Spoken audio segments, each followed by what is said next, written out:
Welcome to I Am, I Have, brought to you by Happiful magazine and counselling directory. Today's guest is Rhiannon Lambert, one of the UK's leading nutritionists. She's also a best-selling author, host of the chart-topping Food for Thought podcast, and has recently released The Science of Nutrition, Debunk the Diet Myths and Learn How to Eat Well for Health and Happiness. Rhiannon shares what drives her and why science and evidence-based knowledge is power that has the potential for making real change when coupled with self-knowledge. Before we start today's episode, I'd love to encourage you to download the free Happiful app so you can read our digital magazine whenever and wherever you want to, and search for the right therapist, nutritionist, life coach, or hypnotherapist for you. Check it out and let us know what you think. Now, back to Rhiannon. After you've listened, it would be great if you'd consider rating this podcast and leaving us a review. It helps others to find us and for us to know what you'd like to hear more of. I hope you enjoy this episode. Today's podcast is going to be a goodie because we're speaking to the wonderful Rhiannon Lambert, a firm favourite of the Happiful team. Rhiannon is one of the UK's leading nutritionists, a best-selling author, and the host of the chart-topping Food for Thought podcast, and has recently released the epic new book, The Science of Nutrition, Debunk the Diet Myths and Learn How to Eat Well for Health and Happiness. Welcome, Rhiannon. Oh, hello. Hi, Lucy. It's so nice to be speaking with you again. And when you just use the word epic for the book, that's almost how I felt writing it. Like, oh, it's an epic challenge. But thank you so much for having me. Let's start, for anyone who hasn't heard from you before, by you telling us what you think we should know about you. I am a registered nutritionist, and that means that my job entails helping people on a one-to-one level and also helping the general public with, understanding and breaking down science, the scientific element of nutrition, and translating it into everyday life. I've done my degrees and my master's degree, and I'm fully qualified. So there's a lot of confusion in that particular area of who to speak to with regards to your dietary needs. And I'm a mum and a podcast host myself of Food for Thought podcast. If anyone wants to just focus in on nutrition, that's kind of my chatting point. I get to chat to some wonderful scientists around the world and experts in their field. That's in a nutshell, that's what I do. I run the platform's Rhitrition. So if anyone wants to check it out, it's RHI Trition, so TRITION on social media. And there's so much on there, absolutely loads and loads of information. And the podcast, so do go and check out Food for Thought when you have listened to this podcast. And we're going to jump in with your first I Am. And it's, I am determined to fight pseudoscience and misinformation online with evidence-based advice. I was so pleased when I read this because it's a new year and there is so much misinformation. Tell us about your mission around this and what really gets your goat and what you want to address. Oh, a lot of things get my goat, Lucy, a lot. And it's not just from a pure venting side of things. It's the fact that I've witnessed the damage that misinformation can have over the years in my nutrition clinic, where I forgot to say I run a team of clinicians where we help people with a variety of areas, from eating disorders to weight management, intuitive eating, sports, nutrition, fertility. There's a whole range of things. And really sadly, I think nutrition is an area where we can become very vulnerable and susceptible to things because we want to take control of our lives in one shape or form, and we want to make a difference. And when you're in a particular position to be looking for answers, sadly, Google or your search engine or your favorite influencer might at that point in time be pedal pushing some sort of miracle, what appears to be the answer. It worked for me, therefore it will work for you too. But it can have really devastating consequences on people's relationships with food, as well as their physical health. I think we forget that nutrition isn't just about the food you eat, it's the impact it has on your mental health,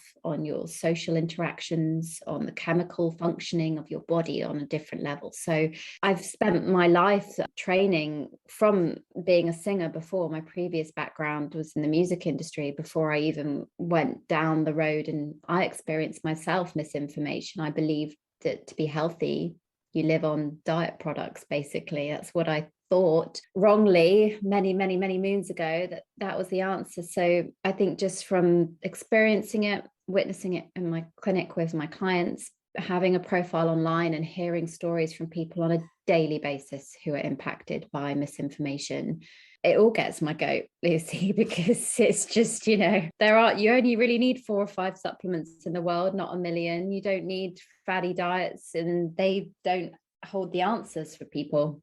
So that's why I feel the way I do about that. That's my mission, to make it better. Yeah, and I'm so glad that you're doing that, because we at Happiful constantly find examples of people who are talking about a certain diet or a quick fix. It's really, really very damaging. But also on the other end of that are people who just want more information because they want to feel better or do better. So I think when we look at these things online, quite often we're looking at them because we want to make an improvement and we want to take our health in our own hands. So when we're met with that misinformation, it's a real mismatch of ambition or aspiration versus what we're getting. Tell us about the science of nutrition and what you wanted to do, because I called it epic, but I'd also call it encyclopedic. You are talking about things like gut health, which can feel like a really big topic, diets, IBS. Should we even be going on a diet? Tell us about this book. Well, one thing that I had within my control to contribute to society and make a difference, not only the educational background I have or my work in my clinic, but in order to bring information to more people, there's a level of responsibility with having a social media profile in the first place. But I had an opportunity here to take on a project, which in hindsight, I completely underestimated how difficult it is to write an encyclopedia of nutrition. It's what I always wanted to do, but I had a baby at the time and it was all very, lockdowns. It was crazy, mad time to write books with no childcare. But that aside, it gave me more of an insight into the vulnerability that people were experiencing. And like you said, the optimism of wanting to do something and not knowing where to go. The book was born via a Q&A format, because a lot of the time you put into your Google search engine or you find your clients are asking you these questions. I've even got things in there from the aging brain, or how can I look after my skin? Because so many people are asking these questions on an every single day basis. Should I be doing a keto diet? Should I be fasting? What's all the hype? Is it actually a good thing to be slim in the first place? Like, why is this put on like some hierarchy? Does it really matter? Does it make me healthier? Those are the questions that I break down with pure fact, showcasing both sides to the argument and putting in so you can take the information you want from the book and know the answer and pick what you want to follow and what you want to do. It's an encyclopedia, a Bible of nutrition. That's my contribution back to everybody, because I felt that for too long, there's either a huge textbook of nutrition, which is overwhelming, like you said, subjects like gut health or pure gut health books are just so isolating. You're like, do I really want to open up this huge thing just about this subject? Or can I get the things I need to know now that are proven that I can apply to myself in easy, accessible breakdown information? And that's where the science of nutrition was born. There was no middle ground. It was either a very glossy, unrealistic image of, even my first book. I love Renourish so much. I'm so proud of it. But there's a picture of me on the front cover holding a bowl of food. Now, I think that may alienate certain people and not help them pick up the book and get access to the information inside. So I wanted a book that's going to appeal to all ages, all demographics, and can sit on a coffee table. And then one day, if you think, oh no, I do have that book, I don't need to turn to this social media trend or whatever it is that's popped up. There's a lot of passion behind it for me, because it's breaking away from a norm of a glossy kind of subject versus a huge textbook, and it's meeting them both in the middle. It covers such a huge range of topics. You talk about farting, which is something, and yes. Bowel movements, which we know from having the nutritionist resource that people search for information about. Is my poo normal? But we don't talk about it. You also talk about things like sugar, as you said, and aging, alcohol, sugar, and aging, alcohol, all of those different things. So it really is, as you read one page and you move to another, you learn something. And as I said before, it's things that we think we know about, but we're not quite sure, or we might not be sure at all. And it really is enlightening. So well done. And thank you for fighting back on that pseudoscience, because we know that it's much needed. And your next I am of the belief that knowledge is power. And so learning how to eat well is a question of psychology as much as nutrition. Now, this is something that really speaks to us as Happiful. Tell us about that question of psychology around eating and nutrition. This is one of the areas I had to put this in there because I think it's what differentiated my practice at the very beginning of my career to other health professionals, is that I understood very, very quickly that food is so psychological. You need to understand that everyone has a different journey, a different path, a different outlook, a different way of breaking down the message you're giving them, the language, the communication, different barriers, social norms, cultures, ethnicity. I could list it, but all of those things shape how we see the world of food. It shapes our relationship with it, and it shapes our ability to digest information and take on what we want to choose to do with our diets. There's a reason I start the book with the fact that I explain that there's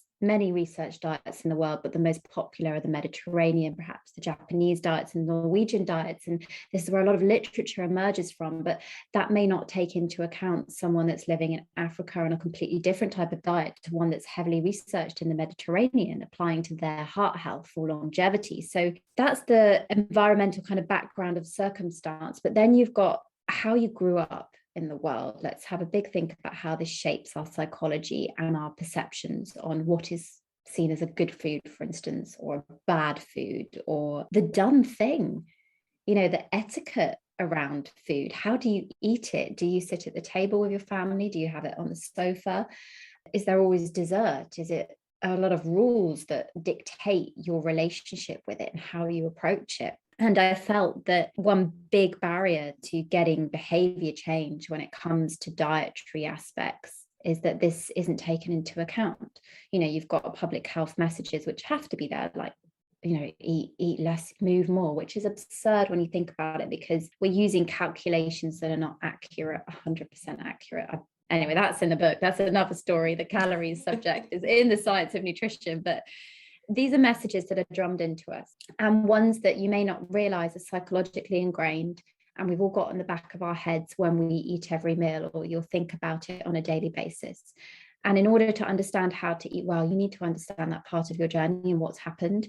Are you a mindful eater, or do you distract yourself for a certain purpose? I discussed that in the book, the principles of intuitive eating. Like, do you have these ingrained rules that no eating after 6, or do you feel guilty for it? Because so much of what we eat is linked to enjoyment and emotions, and a whole spectrum of those.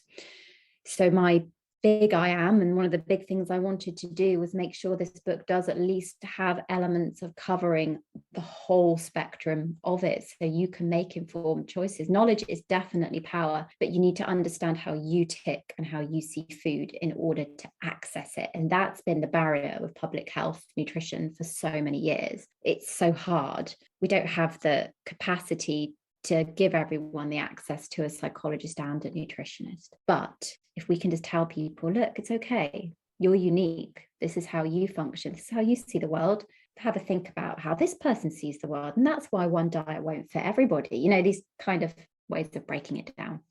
That's such a beautiful way to put it, that you're unique, and everybody brings to the table, pardon the pun, their own, as you said, social, environmental, a whole slew of different considerations when it comes to food, as well as perhaps the way they might have used food or not used food to soothe themselves or comfort themselves or regain control in the past. So quite often these blanket terms of, like you said, eat less, move more, are not nuanced enough for how we live and the psychology. And I think that's a really beautiful way of explaining it, that we're all unique and we have this story around food. We do.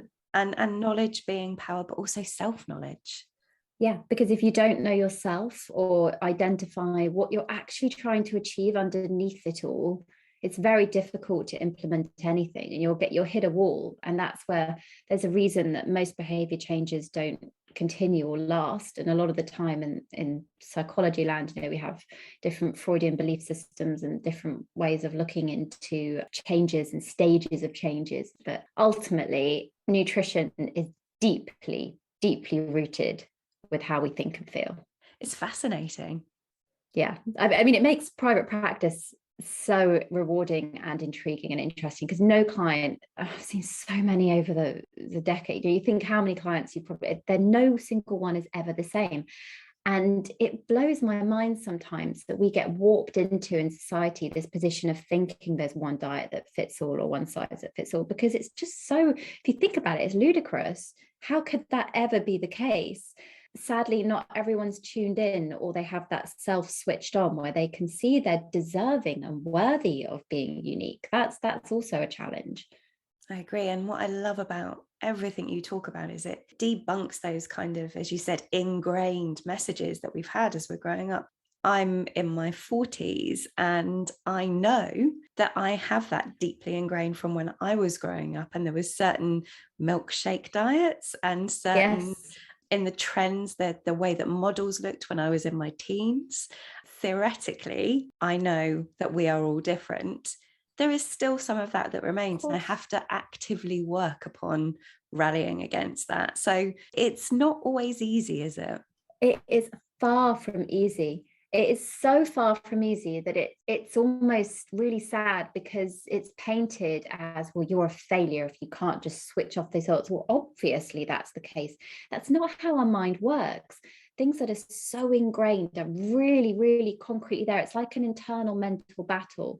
And in order to do a generational shift and to get the future generations to have healthier relationships with food, we need more books like, not just bigging my book up, but we need more books like that out there. We need more people having these discussions we're having right now. We need the honesty that you've just shared, Lucy. And, I've shared about my past in the music industry and the toxic relationships of food, because we know they weren't right. But sadly, once that's in your head, every now and again, it rears its ugly self and you have to tell it off. It's like a physical conversation and battle in your brain to get your rational side to come forwards and think through. Yeah, I think we have quite a long way to go with the psychology aspect of all of that and that discussion.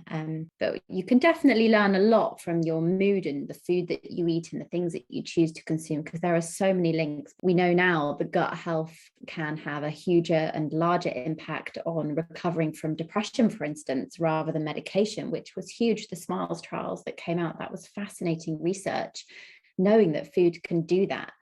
So it's sad that we've all been brainwashed to believe food is something that should be restricted and is bad for us, which is, like you said, in different generations, that's basically the message that was fed. It really was. And that's why when you talk about things like sleep being so important in the book, sleep and hydration and all these things, because they impact how much we want to eat, how we feel about ourselves. There is a direct relationship between food and mood. And you also talk about mental health in the book. Could you share a bit more about that? Oh, 100%. And yes, sleep, of course. I mean, first of all, it's very difficult. I can appreciate a lot of people might be working night shifts, or you have different types of working roles, or you're a parent with no sleep, and it's difficult, but it does impact our mood, and ultimately it affects our hunger hormones and our signaling and the links between the gut-brain axis. I'm sure I think we may have discussed it in the past before, but I'm sure lots of people have, because it's such an amazing emerging area of research that we have, that our gut actively talks to our brain effectively, and we can produce certain hormones based on how active our bacteria, so the microbiota that live in the gut, are, and what we eat and what we choose to feed it. So carbohydrates, for instance, demonized for so long. We actually know if you get enough of them, the right type, the high fiber type of carbohydrate, they feed that gut bacteria. They then produce these short chain fatty acids, or all these different, complicated, it's all in the book, but all these different areas that then produce our happy hormones, serotonin. And that's largely in our gut. It's got nothing to do with other factors. That's our happy hormone we're talking about, that's impacted by basically how much you poo, because it's good to have a good digestive system. That can make a difference. Who'd have thought that how frequently or how heavy your stool is can play a role with reflecting your mental health? It's absolutely fascinating, the research we have now. And certain items of foods like bananas contain serotonin, and we know that serotonin is linked to melatonin, which regulates our sleep cycle. As a human being, we forget how connected we are and the bigger picture, because we isolate foods down to individual items rather than thinking of the big picture. And that's where we go wrong, because mental health is hugely impacted by what we eat. It's only one pillar of it, but it's a big one. Lifestyle, movement, stress, relationships, all these things will play a role, and genetics, what you're predetermined to experience. But food can help, but it's following a Mediterranean style diet. It's what we've got most research on, which is loads of fruit, veg. It's just a healthy, balanced diet, basically. It's great to know that connection between serotonin and melatonin and our sleep and our food and our mood. And we'll put more of this in the article that will be on the website.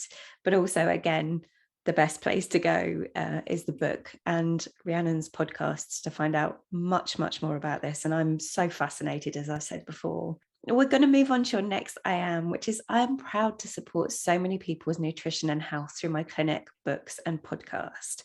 I can really tell that you're massively passionate about this. Every time we've met, you're just so keen to support other people. Where does that drive come from?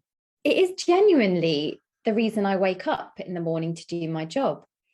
And I've never actually been asked where the drive comes from before. And I have therapy every other week now, in relation to my birth of my son, because it was such a difficult experience for me.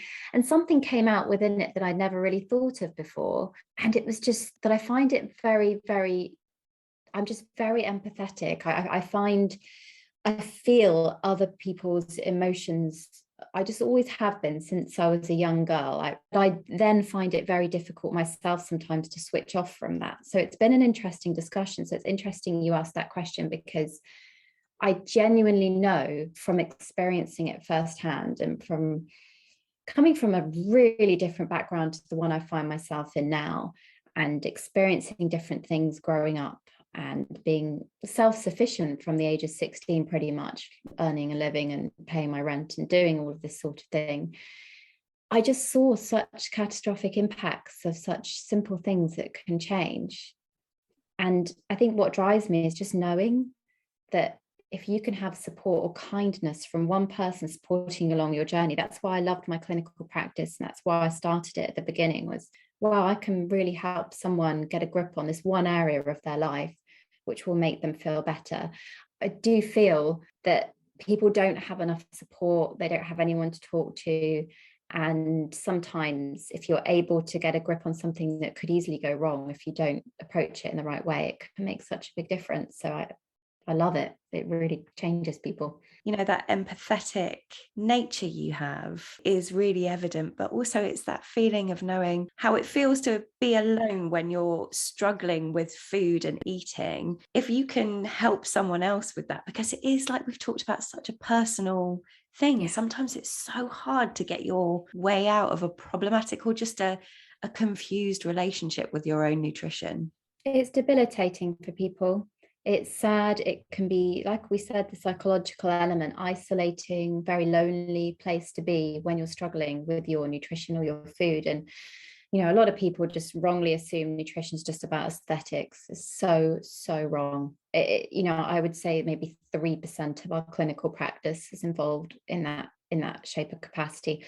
A lot of the time it's so much more than that, and it stems deep, really deep. We're talking about your relationships you have with other people as a result of your relationship with food. So it's so important that we just are kind. I think what we really lack, again, and it makes me sad, this is again why it makes me so determined, because there's not enough people showing empathy or kindness when it comes to the subject of food. It's almost very dogmatic. It's a very, it's approached in so many media messages as a very black and white subject, or hard hitting or punchy. It has to have the headline has to be right. And actually what everyone just needs is a little bit of kindness and a hug, and then the ability to have the education and to get through and do what works for them. But it's just a holding hand, isn't it? It's what we're lacking. We're completely with you on that. I mean, I couldn't agree more. Your I have is a really beautiful one, which is I have a family now. And so I've never been more obsessed about the future and making my son's generation the healthiest it can be. Ensuring sustainability is key to optimal nutrition. So firstly, congratulations. I've not seen you. since you've had Yeah. your little boy who is beautiful, and your kitten, of course. Yes. and you're now pregnant with your second child as well. So a big congratulations. Thank you, Lucy. Yeah, it's almost like becoming an entirely different person, wanting to keep hold of the part of you before, and also wanting to nourish the new part of you or grow with it in the right way. And I just dread to think, if I'm not able to do something, or we can't make a change, what the future generations have in store for a whole variety of areas, actually, when it comes to nutrition. In the book, I mentioned the sustainability aspect. We have to think of the planet. Even when I wean my son, and now in the way he eats, I'm trying to ensure that he is eating in a way that will be future proof, which is something I don't think parents even had to think about before. So it's a very different time now to bring up a child of uncertainty, but also with this pseudoscience, I think we're starting to cut through. And I do think having outlets like social media, as much as I dread the day my kids will be on social, like I'm dreading it, they'll be on social media. I hope that because you're able to see more and get access to more good, not just bad, that it outweighs the fact you didn't have access to it before. So with more of these conversations and shifts in what's popular, and if I can make a difference in what I do and it becomes more popular, then more people will start doing it. And hopefully by the time he gets to school, the goal is that the science of nutrition will be at school and people will be learning in a completely different way. So yeah, I wake up in the morning for them every day, and my kitten every day. My kitten is she is my absolute world. She's the only other girl in the house. You need that. Also, not talking back, kind of. Yeah. Well, she has her own little personality, I will say. She's incredible. She follows me. She knows when she wants attention. She'll follow me everywhere around the house. And she's not scared of water. A cat that's not scared of water. It's bizarre. Such a busy household you've got going on, and all of this as well. I just wondered if you felt a sense of optimism from the time that you've been working in nutrition, because you and I first spoke in 2019, and in those 2 years, I feel like things have changed. Certainly the conversation about the environment and the way we eat, I feel, has really ramped up in those 2 years. I wondered if you felt a sense of optimism, aside from the misinformation that we see on social media, about the way the conversation is going. No, I do. And it's lovely to hear you even ask it, because like I said, I don't think I could have sold this book to people, The Science of Nutrition, in the way it's gone down today, when I released my first book, Renourish. And Renourish was 2017. Well, 2018, just on the cusp of the year. And things have changed so much since then. We've had huge discussions about the climate, huge discussions about health. We've had a pandemic hit everybody, and people are more interested in their health than ever before. We don't have any data yet on nutrition and COVID. We've got some emerging studies of gut health, and not enough to draw any concrete conclusions. So I do have, a good feeling about the future of the way we're going. We're starting to respect food more, respect the planet more, respect everybody is unique more and more, because people are starting to listen, and I feel like they're starting to open their eyes and ears to maybe welcome in this change. So yes, I do, is the answer to that. And that's a great answer, and I love that notion of respect. And I see that as well with the things that come across my desk in terms of books and people talking, and it is about making sure that we respect and we use what we have in the best possible way when it comes to the food that we eat and the planet. So I would concur. I think respect and food is a brilliant, and individuality, like you were talking about. I think we're embracing more sizes, shapes, cultures, backgrounds, because we can see them now. We've got people having voices that never had voices before. All of it may not be directly related to food, but that will impact food as well. All of it does. So it's very positive. Now we're talking about the future and when your little boy's going to go to school. Here's a question that we ask everyone, which is 10 years from now.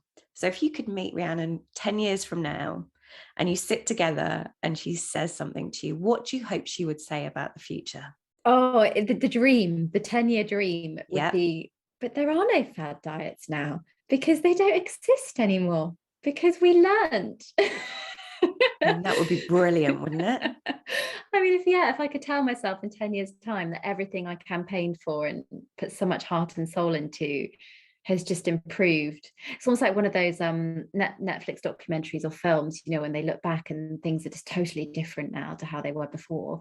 I can't think of the one. There's one that's like sticking in my mind that I watched the other day. That would be the dream. Yeah, just to hear that all these things are just a thing of the past, and we're focusing more on I would say bigger things and better things. That sounds wonderful. And fingers crossed. Before we go, can you just tell people where they can find you and also your books? So the Rhitrition social media platforms, I now have a TikTok as well. I can't believe it. There is a TikTok just for recipes and things. Instagram, Twitter, Facebook. It's all a lot of fun, but it's also very informative. So you'll get a lot of recipes everything's free of charge on the social media channels. So much information. And then The Science of Nutrition, the book is available everywhere. It's a global book, so any country should be able to gain access to it at some point. In various languages, Amazon and Waterstones and your bookstores, all of them. Support your local businesses as well, because they will stock the book if you ask. And then the podcast, Food for Thought, and that's where you can find me. That's wonderful. Thank you. I have loved speaking to you again. Thank you. Loved it, Lucy. Thank you for listening to I Am, I Have. Don't forget to check out our free app, and we'd really love it if you could rate, review and follow our podcast too. It really helps. Before you go, I wanted to let you know that on the Happiful app, we have information about where you can find mental health support. But if you need immediate help, Samaritans are open 24 hours a day, 7 days a week on 116 123, or you can email joe@samaritans.org. Help is available. This podcast is hosted and produced by me, Lucy Donoghue for Happiful. I hope you'll listen again soon.